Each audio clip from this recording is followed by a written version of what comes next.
Welcome to Argos, traveler. This is Argos, one of the oldest cities in Greece. The Argives were an ingenious people, famous for innovations in areas like military tactics. However, what they were most renowned for was their metallurgic artistry, especially with bronze. I hope you enjoy yourself. Look for me at the end of your visit.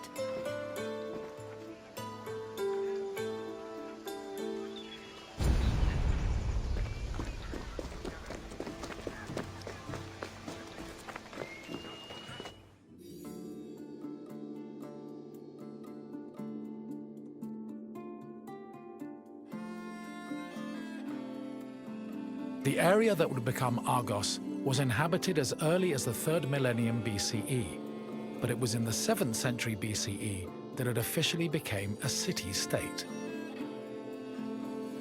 One of Argos's major pillars was its metallurgical industry. As far back as the 8th century BCE, the city was famed for making products like long dress pins and tripod cauldrons, as well as impeccable body armor. In addition to their technical excellence, the Argives were also creative, as seen in their masterful bronze sculpting, which became prominent in the city during the 6th and 5th century BCE.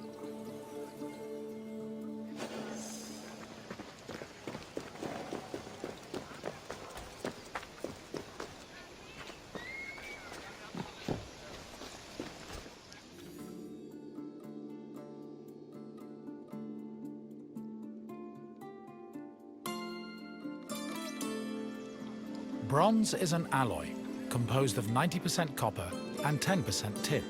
Because of this, copper and tin needed to be smelted and combined to create the material needed for sculpting. After the bronze alloy was formed, it was melted in special furnaces. They required a tremendous amount of fuel and were usually supplied with charcoal made from specific types of wood. It's possible they were also coated with a protective lining of clay, which would have been sensible given the melting point of bronze is approximately 950 degrees Celsius. Once the bronze was melted and collected, the furnaces were dismantled and dumped.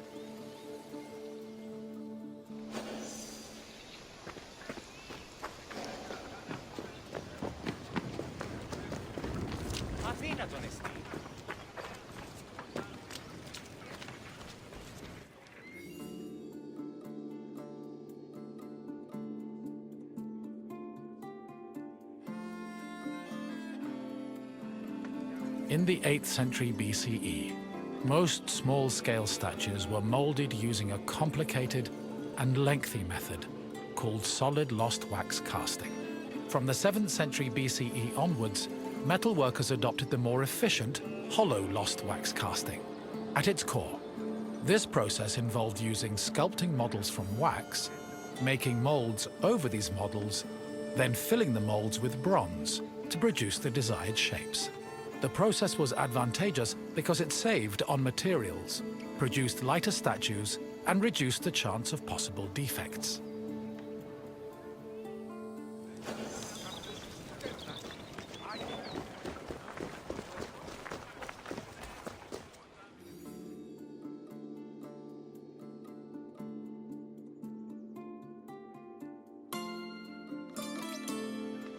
Once all the pieces of the sculpture were molded, they were welded together and subjected to the cold working process. This process involved repairing the sculpture's flaws by filling any holes and cracks with specifically measured bronze patches. Afterwards, the sculpture was scraped, chiseled, and polished until it was deemed satisfactory. Decorative details like hair, eyebrows, and mustaches were added with the use of a sharp tool. Eyes, which could be inset with ivory, glass, or silver, were attached to their sockets using a resinous kind of glue. Teeth and fingernails were inlaid with silver, and lips and nipples with copper. These small touches added color and contributed to the sculpture's lifelike appearance. Παύσεις, λέγω.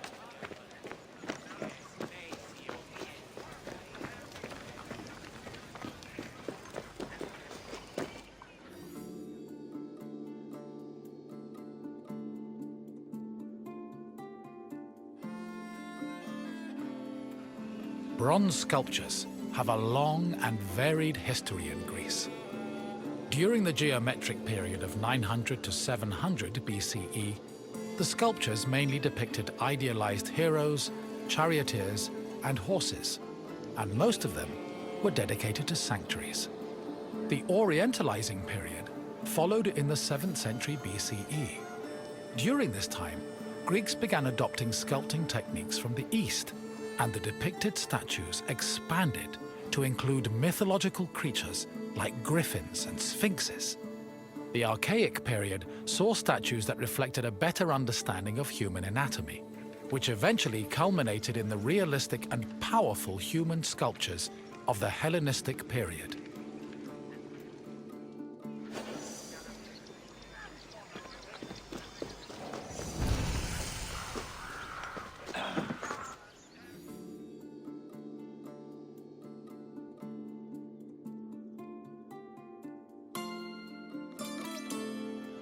Argos was the home of Polykleitos, one of the most famous sculptors in ancient Greece. His works, like the Doryphorus and Diadomenos, as well as his treatise on sculpting called the Canon, had a massive impact on the art as a whole, particularly in regards to ideal body proportions. Sadly, the original versions of Polykleitos' sculptures have been lost, along with most bronze statues from antiquity. As time went on, many bronze statues were melted down to be recycled in things like weapons, ammunition, and even church bells.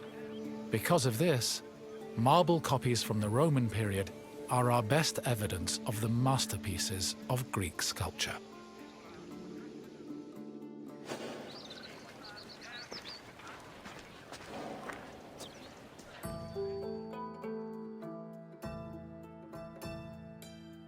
I see you have completed your tour. I trust you have a new appreciation for Greek sculptures after learning of the heart and soul that was poured into each step of their creation. Now, what else would you like to do? And so, your quest for knowledge continues. Follow me.